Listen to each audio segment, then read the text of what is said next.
Bem-vindos a mais um Sacada de Ouro podcast. O foco desse canal é na saúde física, mental e espiritual. Se você ainda não está inscrito no canal, clica aqui embaixo que tem muito conteúdo importante que você pode levar para a sua família. E hoje eu tenho o prazer de receber Dr. Tanuri. É um prazer ter você aqui, doutor. Prazer é meu, né? Uma pessoa que sempre admirei. Como atleta, foi um ícone aí pra gente, né? Obrigada. A gente era feliz e não sabia, né? Assistia muito voleibol, né? Você vê que hoje em dia assiste pouco. E fico muito feliz de profissionais, né, estarem atuando nessa área, mostrando o quanto isso é importante. Talvez eu acho que principalmente você, como outros, né, tem essa legitimidade por terem vivido isso na pele. E eu sempre digo, né, que esporte é saúde, né? Alta performance nem Não sempre é é, nem saúde. sei. Existe uma diferença muito grande, né, em relação a isso. Que Então, bom. um prazer, fico Para feliz. começar, uma Que bom. lembrancinha. Vou colocar água para você.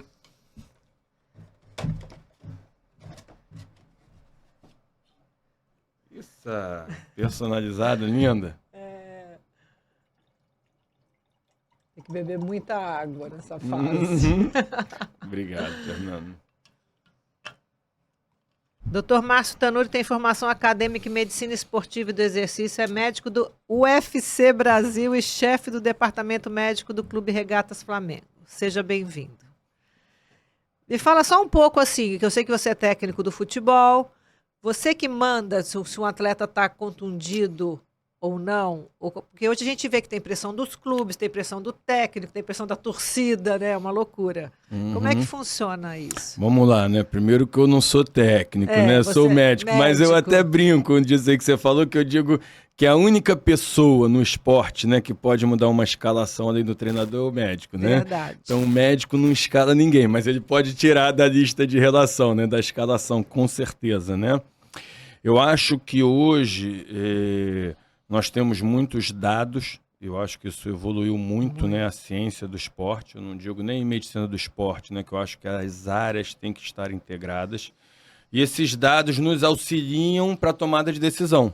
Perfeito. Então, eu acho que sempre que você toma uma decisão em relação a isso, né, se um jogador vai estar apto, né, para esse jogo, toda a comissão junta, discutir do cenário, o risco calculado, o benefício, o momento, né, da competição. Dá um exemplo aqui para vocês, né?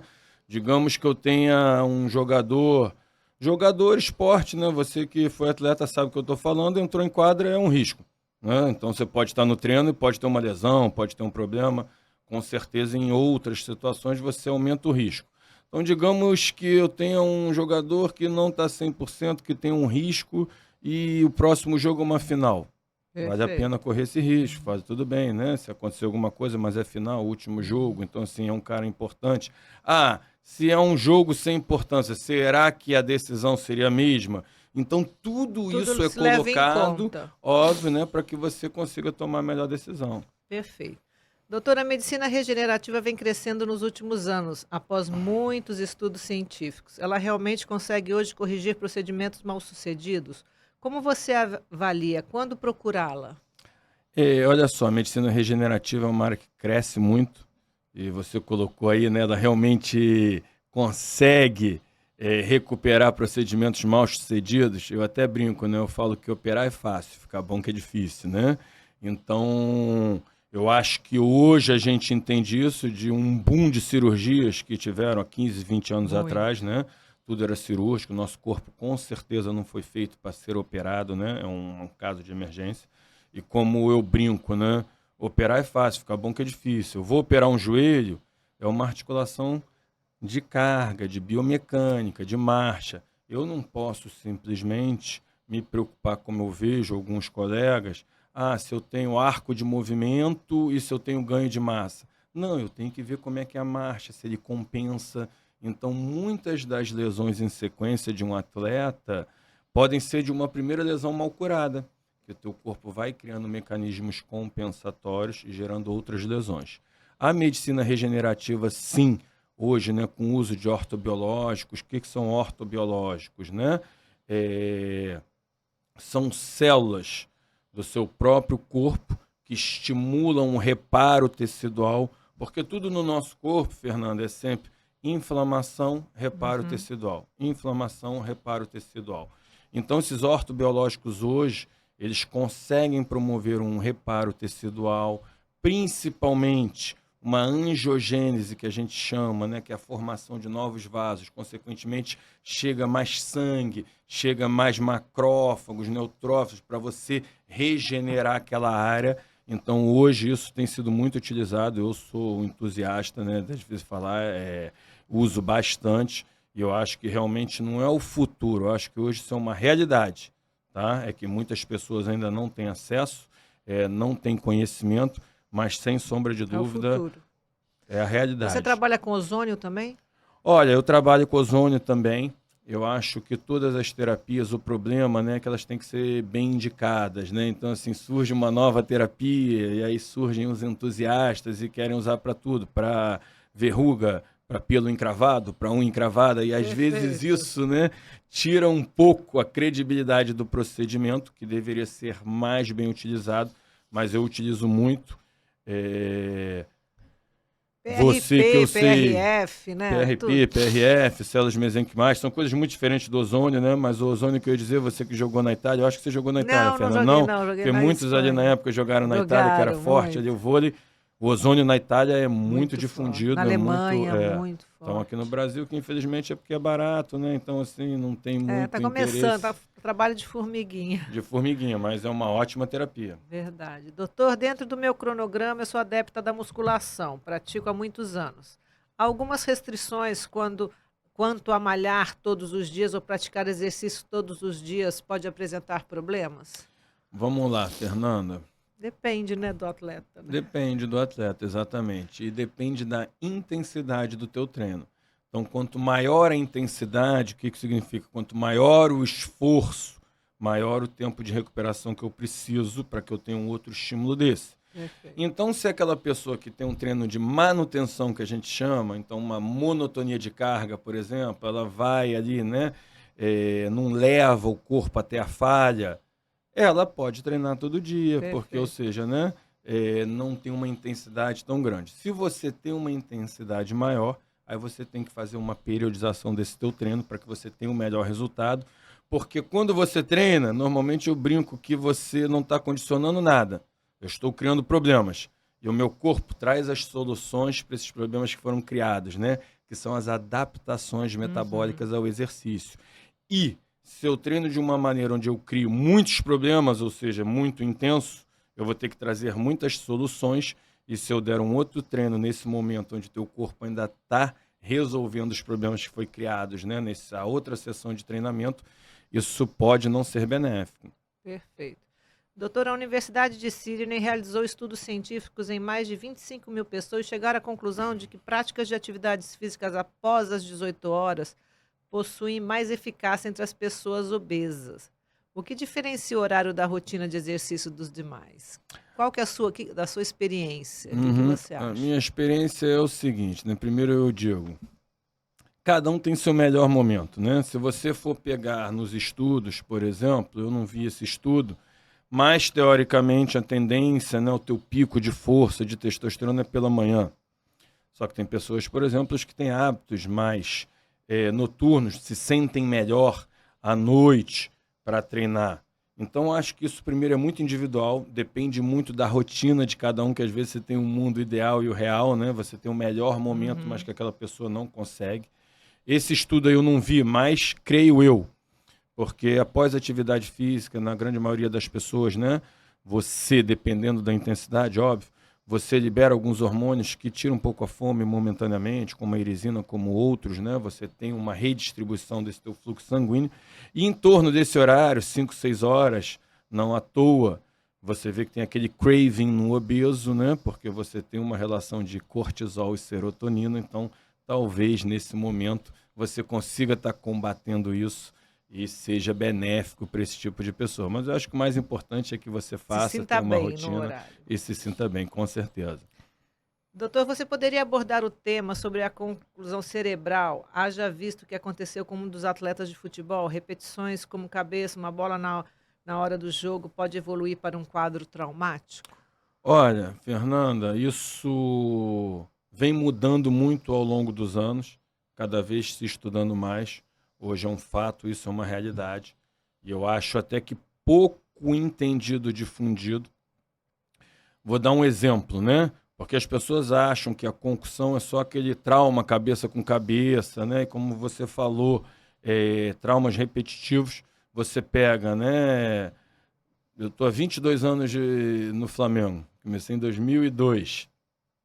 Quando eu comecei, na minha época, se eu não me lembro, a primeira categoria era sub-12, sub-11, hoje é sub-9, tá? Nossa. E para mim, eu acho completamente sem sentido, né? Mas você pega as crianças dessa idade jogando com a bola do profissional, do adulto. O mesmo peso, o mesmo tamanho, né? É completamente, para mim, nonsense. Uma vez eu tentei levar isso até a CBF para que a gente mudasse o tamanho da baliza, da bola, do peso, né? Mas eles não deram muita importância. Então você vê que desde criança vai estimulando isso. E às vezes, né, tem sinais, isso é importante, para os pais entenderem. Às vezes um déficit de cognição, uma piora, né, na escola, uma irritabilidade, tudo isso podem Pode ser vir a ser. sinais de concussão. E a gente tem que entender que quando tem uma concussão, que é um desarranjo temporário, né, do funcionamento cerebral, muitas vezes a gente vai fazer um exame, uma tomografia, onde a gente busca uma lesão anatômica. E muitas vezes ele não tem lesão anatômica, mas isso não significa que ele não tem uma lesão funcional. O ideal seria que você fizesse uma ressonância magnética funcional, né? Eu aprendi isso em 2012, quando eu tive no New England Patriots com o Tom Brady, que eu tive uma semana com ele lá no TB12, um instituto dele, onde eles tinham esse trabalho, e ele me explicou, né, da Functional MRI, onde, né, um atleta, quando tinha uma suspeita de concussão, ele fazia esse exame, que é uma ressonância, e você faz exercícios de memória, de cognição. Isso mostra o funcionamento, porque anatomicamente não muda. E aí tinha um protocolo para esse atleta, por exemplo, não significava que ele teria que ficar suspenso dos treinamentos, mas ele tinha que passar lá antes, no instituto, e fazer exercícios de reflexo, né? De Perfeito. memória, de equilíbrio. E eu me lembro, como se fosse hoje que isso ficou marcado para mim, o fisiologista pessoal do Tom Brady era o Alex Guerreiro, e ele falou comigo, ele falou, Tanuri, explicando tudo aquilo que eles passavam, fazia aquilo, exercício de memória para melhorar, né? Às vezes ele falou isso no esporte, né? É aquele fração de segundo que o atacante chega na frente do zagueiro, ou a visão periférica de um lutador para não tomar um soco. E ele me falou um negócio que ficou gravado, ele falou, Tanuri, vocês lá no futebol, quando tem uma lesão muscular, vocês não fazem uma fisioterapia para acelerar a recuperação, para evitar tecido fibrótico, para ter um tecido melhor? Eu falei, sim, com certeza. Ele imagina no teu cérebro, porque você não faz isso. E realmente assim mudou a minha visão em relação a isso, que é uma verdade. A gente se preocupa ali, né, de tratar ali o músculo, e o cérebro realmente você não dava essa importância. Então acho que cada dia mais isso tem aumentado. Com certeza é uma realidade. Doutor, por que você acredita que as pessoas que passam a incluir na sua rotina diária algum exercício de no mínimo 22 minutos pode melhorar sua qualidade de vida? 22 minutos tem que ser exatamente. Eu digo o seguinte, né? Para quem não tem nada, a metade é o dobro, né? Então, primeiro de tudo, para a pessoa, como você falou, né? Vai incluir um exercício, é porque não fazia. Eu acho que esse início, eu sempre falo isso com meus pacientes, né? Você sair da inércia é muito difícil. Então, sempre que eu pego esses pacientes, independente de 22 minutos, 20, que seja uma hora, eu falo, o mais importante nas 3, 4 primeiras semanas é a manutenção, é a constância, que isso vire um hábito, uma rotina, né? E depois disso, você vai ali aumentando e fazendo outras coisas. Por quê? O exercício, quando você faz uma ótima sessão de treinamento de manhã, por exemplo, na grande maioria das pessoas, isso vai te levar a melhores escolhas durante o teu dia. É verdade. Então, assim, tem outras coisas também relacionadas que eu acho importante, né? Aí a pessoa começa a emagrecer, aí a autoestima melhora, aí ele vai querer malhar mais, né? Começa a conviver com outras pessoas Conhecer que novas se dedicam mais a pessoas. isso, a saúde, um outro estilo de vida. Então, acho que é importantíssimo, né? A gente cada vez mais, digamos assim, né, sedentário. Você vê que nem no carro, né? Antigamente você queria ali fechar, abrir o vidro no carona, nem né? Meus faz filhos não vão nem saber o mais. que é isso. Nem isso existe, né? Então você vai para academia, o cara vai na escada rolante. Então É são coisas que o verdade. nosso estilo de vida hoje Piorou é um muito. estilo muito menos ativo, com certeza. Né? Verdade. Doutor, em relação à flexibilização catabólica, qual a forma mais saudável para a prática de exercícios? Fazendo uma alimentação saudável pela manhã ou malhar primeiro, conforme muitos adeptos do jejum intermitente? Olha, vamos lá, né? Tem o atleta e tem o outro, É. dois tipos de atleta. Então, primeiro de tudo, né? Isso cada um requer uma adaptação, né? Primeiro que tem uma questão de adaptabilidade. Você vê que, por exemplo, atletas muçulmanos no Ramadã, eles praticam em jejum. Então vamos separar duas coisas aqui primeiro, Fernanda, tá? Existe o praticante de atividade física, o fitness, o wellness, que não tem o menor problema. Pode treinar em jejum, às vezes, né? Isso vai criando adaptações favoráveis, ajuda a um ganho estético que ele quer. E o atleta de alta performance. Atleta de alta performance e jejum não combina. E as pessoas hoje, eu vejo, né, confundem muito uma dieta low carb com uma dieta no carb. Né? Então é o que eu tenho visto hoje no dia a dia. Eu sou um adepto de uma dieta low carb, mas assim, não é um no carb. E um erro muito comum que eu vejo é as pessoas acharem que estão praticando o aeróbico em jejum, porque o aeróbico e anaeróbico é a nível celular, é intensidade, não é você estar na esteira. Eu até brinco, eu falo, você pega aí o Usain Bolt, ele corre 100 metros em menos de 10 segundos, não dá nem motivo, não dá nem tempo de respirar. Então, só porque ele está correndo é um aeróbico? Óbvio que não, a atividade dele é extremamente anaeróbica, né? E hoje as pessoas estão na esteira praticando um anaeróbio numa intensidade mais alta e em jejum, achando que isso é uma ótima estratégia. Então, na verdade, não está em aeróbico em jejum, está em anaeróbico em jejum, e você faz um processo de gliconeogênese, né, que a gente chama de REDS em inglês, que é uma deficiência energética relativa. E isso é muito comum em mulher, tenho visto hoje, porque mulher eu acho que tem uma questão maior com a estética, ele está sempre magrinha, fininha. E, ao mesmo tempo, né, quando isso começa a acontecer, o teu corpo usa aminoácidos como fonte de energia e toda a proteína é funcional, você não tem reserva de aminoácidos. Então ele pega do teu cabelo, da tua unha, do teu sistema imune. Então por isso que atividades físicas de alta intensidade, quando não tem uma alimentação adequada, vai te trazer vários outros problemas. Você gosta de jejum, de fazer jejum ou você não faz? Eu faço, né? Eu não me considero um atleta, eu me considero um praticante de atividade física, então para mim é interessante, eu faço bastante. Hoje, por exemplo, né, só almocei, normalmente eu nem almoço, porque eu vinha para cá, depois ficaria se eu fosse para casa direto. Minha atividade física eu faço em jejum, mas é uma atividade física de manutenção. Então, ou seja, não é de ganho, eu não estou fazendo para ter hipertrofia, eu não estou fazendo, por exemplo, né, para ter melhora no tempo. Então, é simplesmente, né, para manter. Então, para mim, funciona.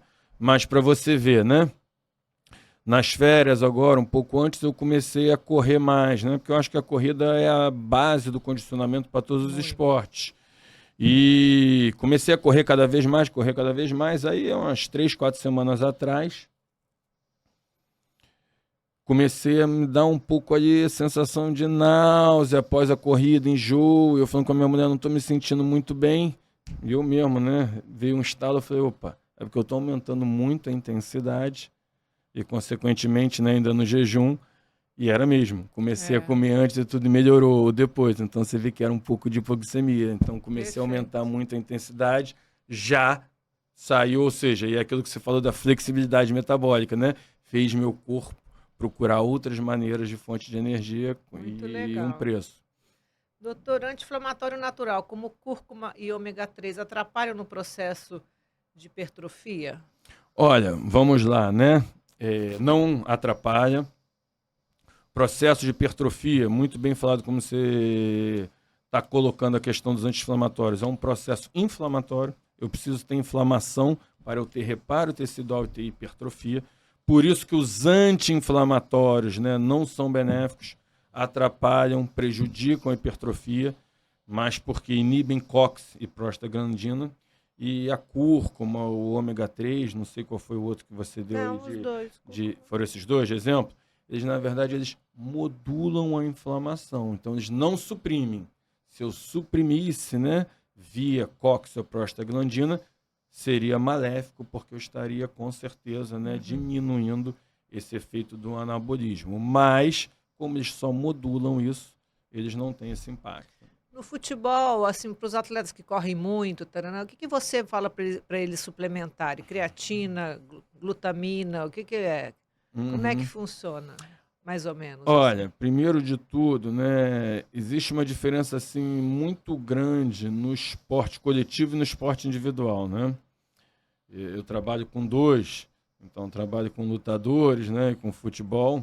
Que eu digo o seguinte: no esporte coletivo, às vezes você não está bem, tem outro que corre por você, né? É verdade. No esporte individual, se você não estiver bem, Não é você cai. e você mesmo.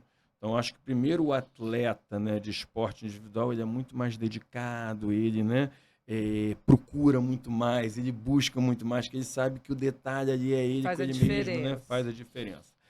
Dentro do esporte coletivo, hoje, né, a gente tenta, é um desafio, não é fácil, né, Fernando? A gente tenta individualizar ao máximo, né, o treinamento, a suplementação, né, de cada um, para que quando eles estejam no momento coletivo, você possa, né, estar de uma maneira melhor.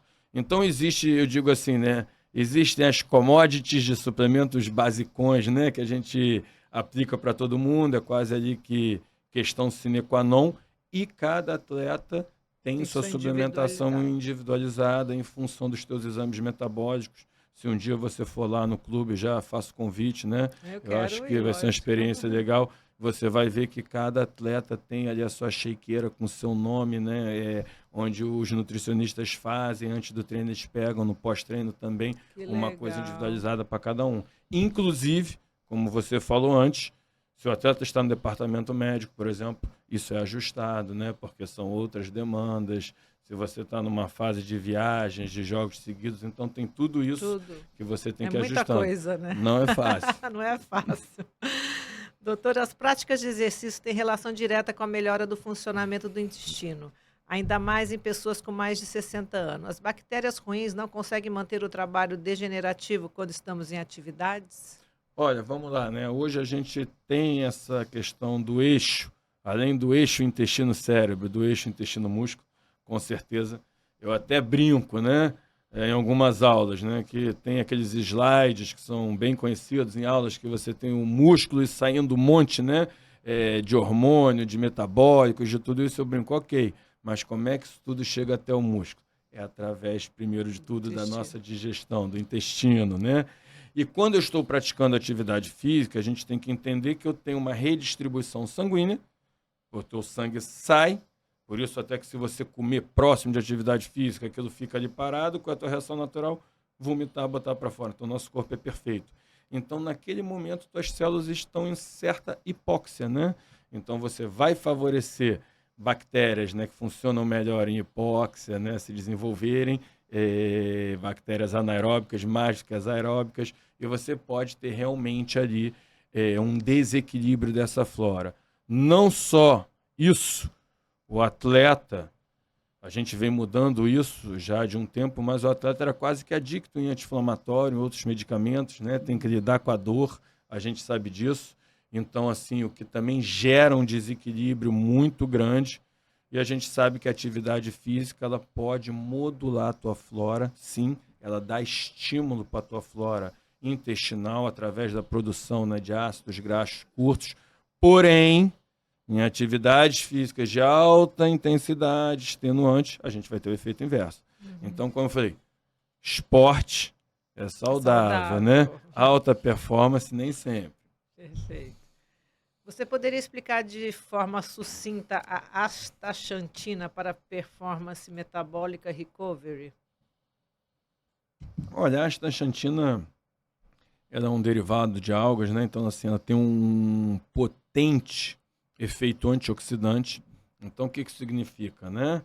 É um anti-inflamatório para você combater as espécies reativas, né, de oxigênio, que antigamente chamavam de radicais livres, e que você produz na respiração. Então, quanto mais você respira, mais você produz. Então, o atleta, né, produz muito mais espécie reativa de oxigênio, muito mais radicais livres, com certeza. Então, a astaxantina entra nesse sentido, amenizando isso aí com efeito antioxidante, anti-inflamatório, né, É e um melhorando. antioxidante, né? É um antioxidante. Doutora, a lombalgia afeta uma grande maioria das pessoas no mundo. Muito se fala que atividades físicas desenvolvem uma melhor e também resistência muscular significativa. Isso é verdade? Por que tantas pessoas sofrem com esses males? Olha só, Fernanda, eu digo o seguinte: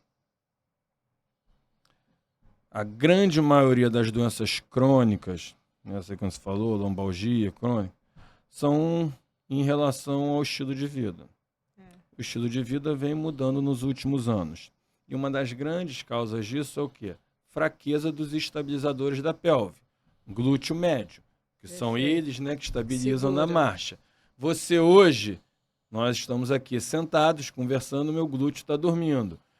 Por isso que eu sou contra, né, para quem faz esporte, a musculação em máquina como sendo exercício de força.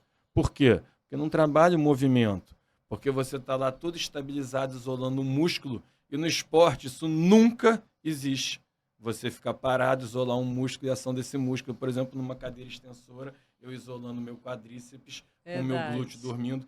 Então eu acho que isso, a fraqueza do glúteo, dos estabilizadores de pelve, vem trazendo isso.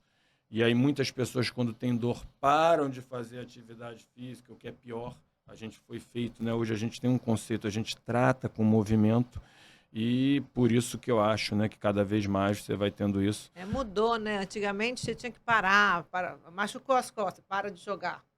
Hoje em dia não, você vai fazer exercício que você vai melhorar. É incrível isso. E as pessoas, tem gente ainda que ainda comete esse erro. Doutor, VO2 máximo é o melhor preditor na mortalidade? Você poderia explicar o que é e como seria a sua principal função? Olha, não sei se é o melhor, mas com certeza é um dos grandes marcadores, não à toa ano passado, né?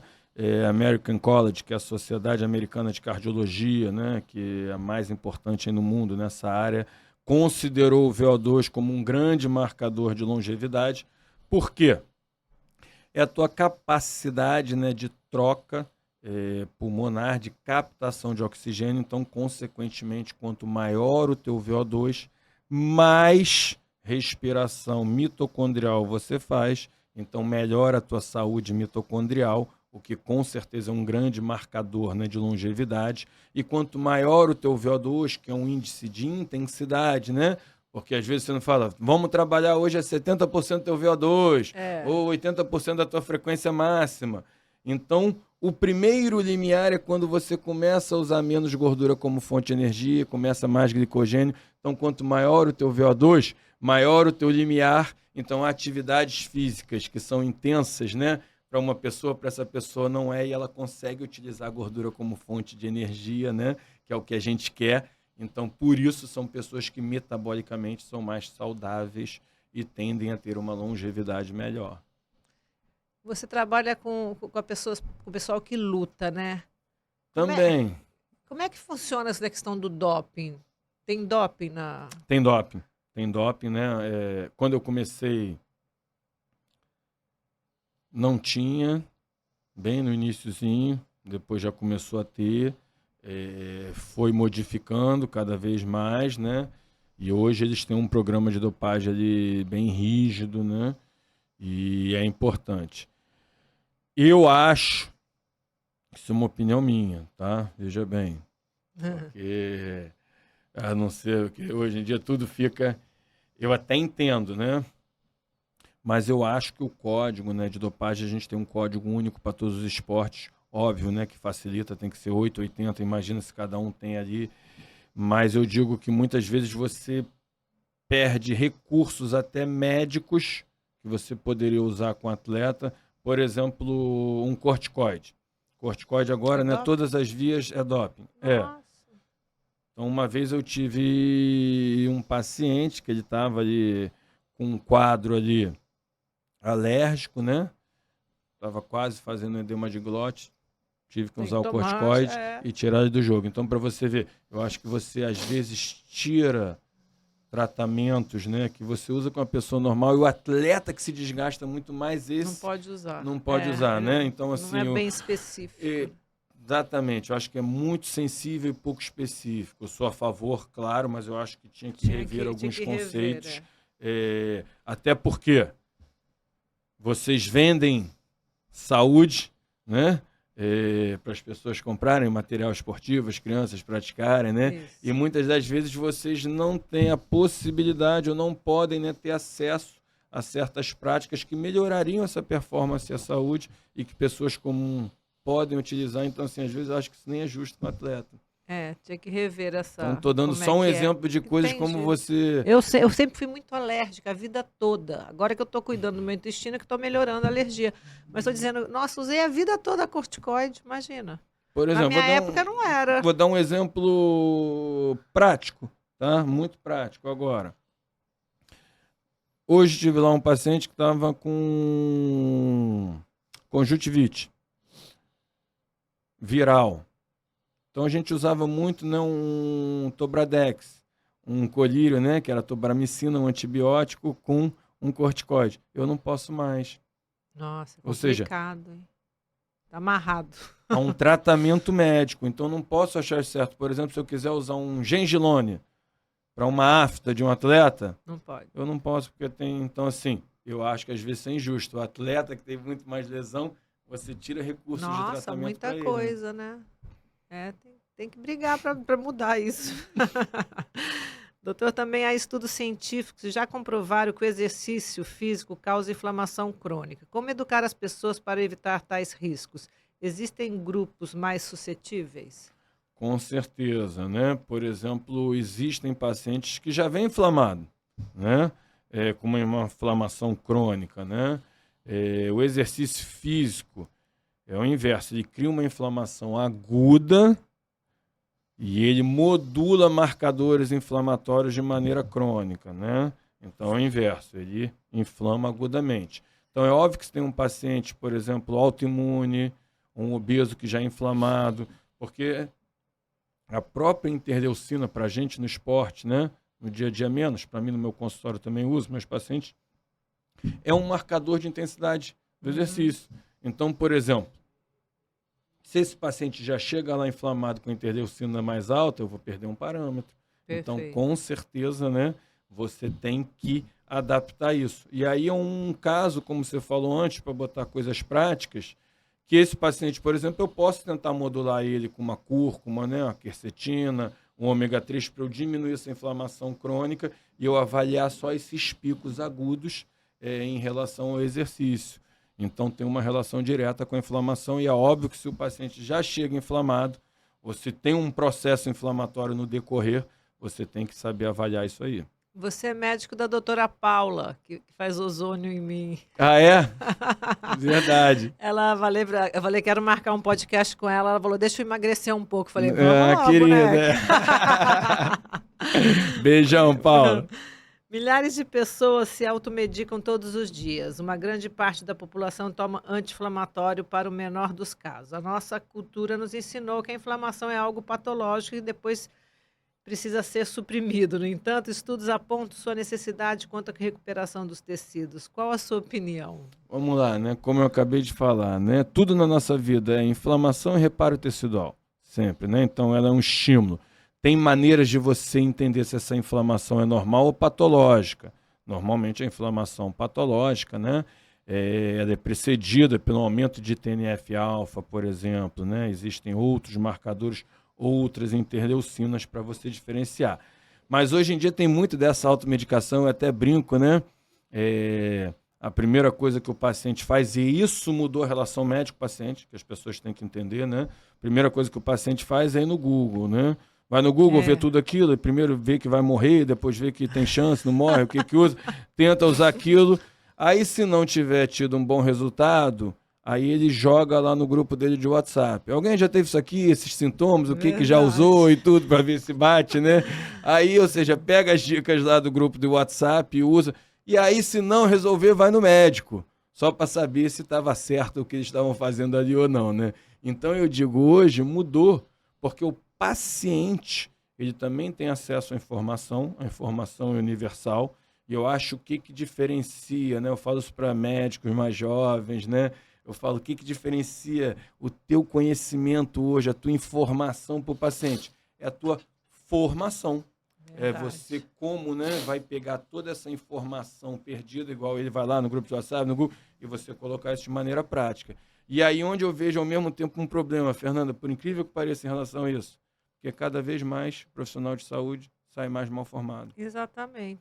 Até porque a informação é universal, acessível, então ele acha que não precisa se formar, Hoje já né? tem o Google, para que vai estudar? Então, infelizmente, é uma realidade, né? Eu acho que a gente tem que entender isso aí e para os médicos mais novos, por isso que eu falo, primeiro ele pergunta, pô, eu acho isso muito legal, né? Você ser modelo, eu creio que você tenha sido também para várias atletas, né? Várias jogadoras, né?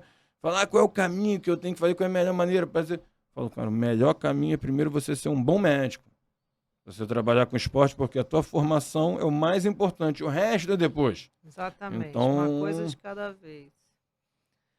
O óxido de nitrito desempenha vários papéis na regulação do fluxo sanguíneo e do metabolismo. Pensando dessa maneira, quais os benefícios que a beterraba pode trazer para atletas ou até mesmo para indivíduos normais? a beterraba, né, ela estimula a produção de óxido nítrico, consequentemente ele é um vasodilatador, né? Por isso que muitos gostam de usar antes do treino para ter aquele efeito pump que a gente chama, né? De ficar mais vascularizado, chega mais sangue. Então, se chegar mais sangue, chega mais oxigênio, chega mais nutriente, você performa melhor, como também depois para o teu reparo tecidual, também te facilita. Então, hoje isso tem sido bastante utilizado, a gente tem procurado cada vez mais, né? Suplementos mais naturais, que você consiga complementar com a alimentação também, porque também existe uma diferença, eu brinco, né? O nome já diz, é suplemento, que hoje as pessoas querem fazer de suplemento o alimento, a dieta. Mas um atleta, né?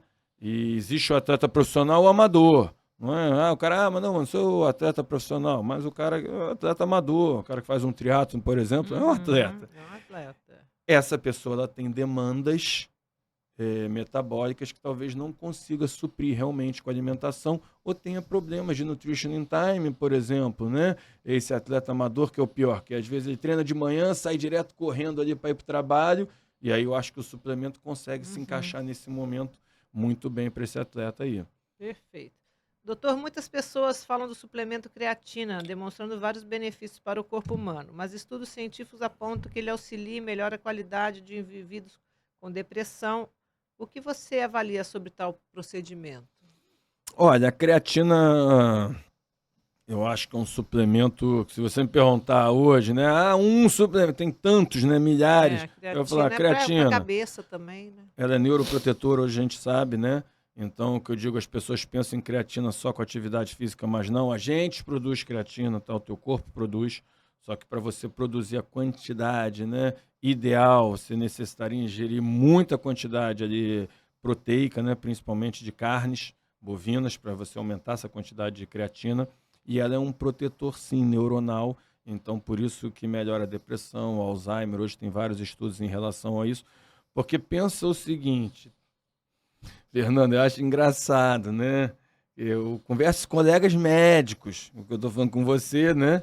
Mas com colegas médicos, que eu falo, olha só, vocês têm que entender o seguinte, não é só a célula muscular que produz energia, que tem sistema energético, fosfocreatina, por exemplo, o teu neurônio, ela é uma célula que é extremamente glicolítica, que a gente chama. Então, trabalha em alta intensidade, né? Para produzir ATP, energia. A creatina, ela entra nisso também. Então, as pessoas acham que só o músculo precisa de ATP, de transformar ali ressíntese de ADP em ATP, e as outras células também precisam do ATP, que é o combustível. A diferença é que a função delas é outra e não a contração muscular. Mas elas também têm sua função e precisam desse combustível para poder funcionar bem, né? Que legal. Me conta, como que você chegou hoje a ser médico do esporte? Como que foi a sua formação?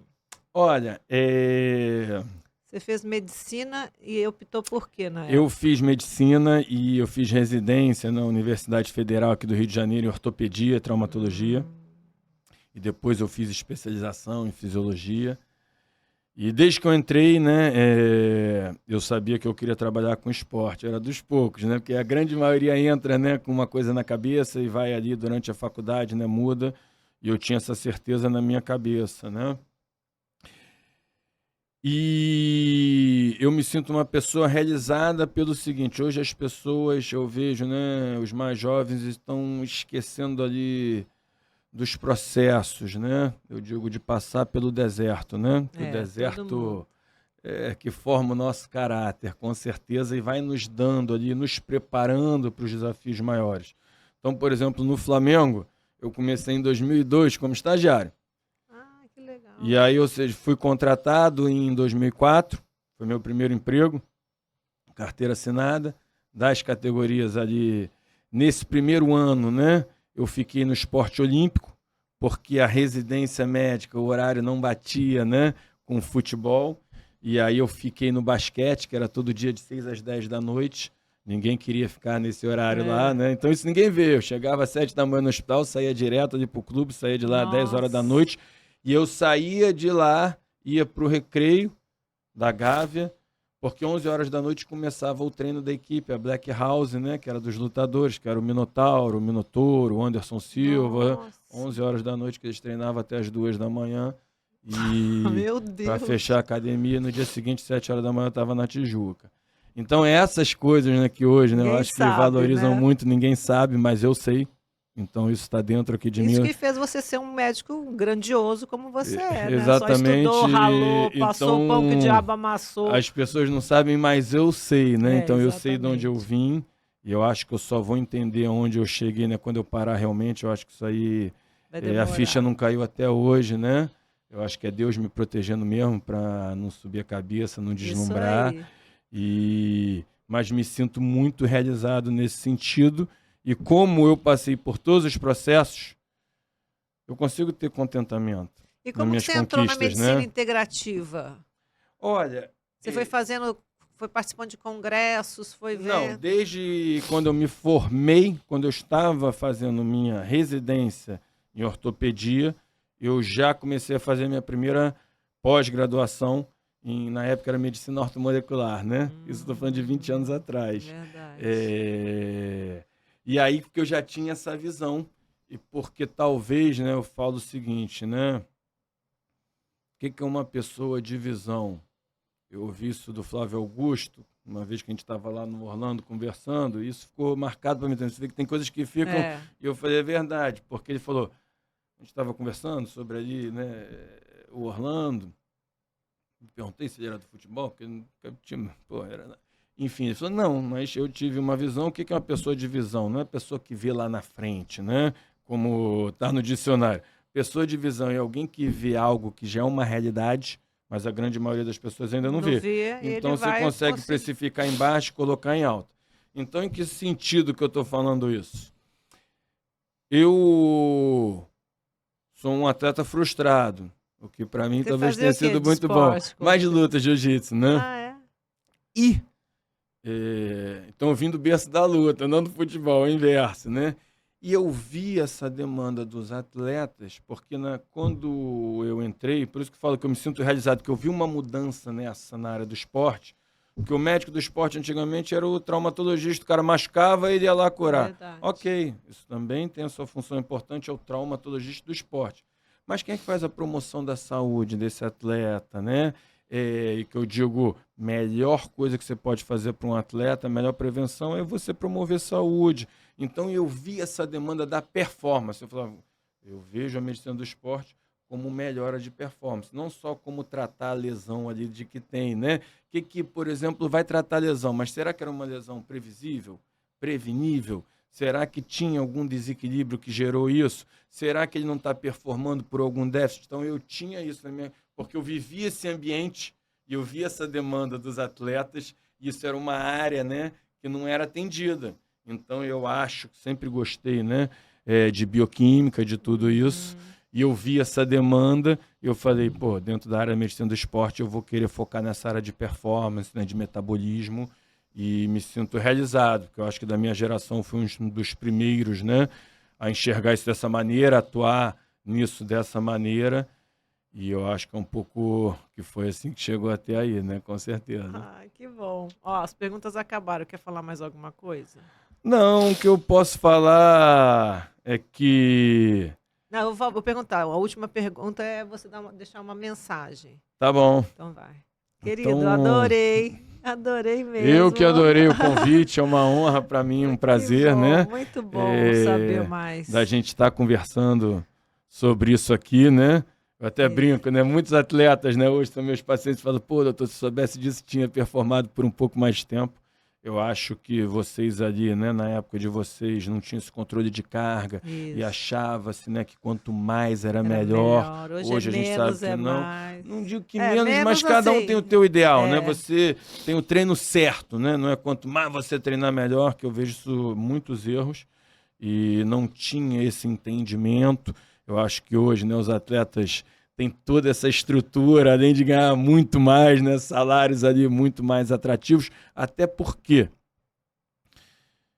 a gente tem que entender, então, quem trabalha com esporte, né, tem que entender o business que tem relacionado por trás disso. E, por exemplo, o streaming, né, que é o que a gente está fazendo aqui hoje, mudou completamente, né, o mercado televisivo, e hoje o maior produto do mercado televisivo é o esporte, que é a única coisa que você não quer ver depois, né? Sob demanda no streaming, já sabendo do resultado, né? Quem ganhou. Então, hoje o esporte virou um grande produto da TV aberta. Ainda mais ano de Olimpíada, né? Ainda mais ano de Olimpíada, tudo isso. Então, eu acho que assim tem se valorizado cada vez mais. E eu acho que é uma área que tem crescido cada vez mais. Então, se segue ali, né? Uma dica para os novos médicos. As pessoas hoje buscam atividade física como qualidade de vida. Então, a medicina do esporte hoje eu acho que é quase que uma área de atuação, que você pode atuar em todas as especialidades médicas, melhorando, né, o estilo de vida e você conseguir melhora do teu tratamento através dessas intervenções. Então, eu acho que é um mercado que cresce muito. Eu acho assim que quem sou eu, né? Porque me sinto bem sucedido na área, né? Então, o que eu posso deixar de recado aí para as pessoas é que cuidem-se, façam o que gostam, acima de tudo, porque eu vejo muitas pessoas ali querendo trabalhar com esporte e eu falo, na vida tudo tem um preço, né? E o preço que a gente paga é muito alto também, né? Por isso que você falou, vai ficar ainda muito tempo. Não, eu estou pretendendo parar muito em breve, né? Porque hoje eu tenho família, 2 filhos maravilhosos e realmente, assim, quero poder estar um pouco mais com eles, né? E eu vejo que hoje, muito mais difícil, né, do que chegar no sucesso. Todo mundo fala, chegar é fácil, manter que é difícil. Eu acho que não, chegar é difícil, se manter é difícil, mas muito mais difícil é lidar com o que vem junto, né? Então, tudo tem um preço. Eu mesmo eu brinco, eu falo, eu busquei, né, o sucesso na minha vida em muitas coisas, mas muitas coisas, se eu soubesse o preço que tinha a ser pago, eu nem tinha brigado tanto por isso, né? Então, isso é o que eu digo para as pessoas. Então, não existe essa coisa, eu amo o que eu faço, por isso que eu não vou trabalhar nunca. Isso é a maior mentira que tem. Trabalho é trabalho, né? Não existe trabalho perfeito que você vá todo dia feliz, mas o esporte, se é algo que você gosta, eu acho que pelo menos te preenche de certa maneira, né? Você vive menos na rotina, trabalha sob pressão, como estamos lá agora, que eu digo, se não suportar pressão, não queira trabalhar com esporte, porque isso não à toa, né? Uma das classes de atleta onde você tem mais suicídio e depressão. Porque eles vivem sendo cobrados, né? E eu digo que aqui no Brasil, né? O medalha de ouro é o melhor do mundo, né? O segundo lugar, ou seja, que teve, é o pior do mundo. Só no Brasil, né? Então é difícil, mas eu acho que é muito recompensador quando você vê a tua história, né? Como eu tenho, né? ali em casa, tem quase que um mini museu de tudo que eu vivi. Meus filhos estão muito pequenos ainda, agora que eles estão começando a entender, e eu acho que isso, em certo momento, vai ser motivo de orgulho para eles, né? E eu acho que aí vai ter feito tudo valido a pena, com certeza. Que bom, arrasou. Chegamos ao fim de mais um podcast. Se você gostou, deixe seu like. Pode mandar uma mensagem para o Tanuri ou para mim que a gente responde. Até a próxima. Beijo.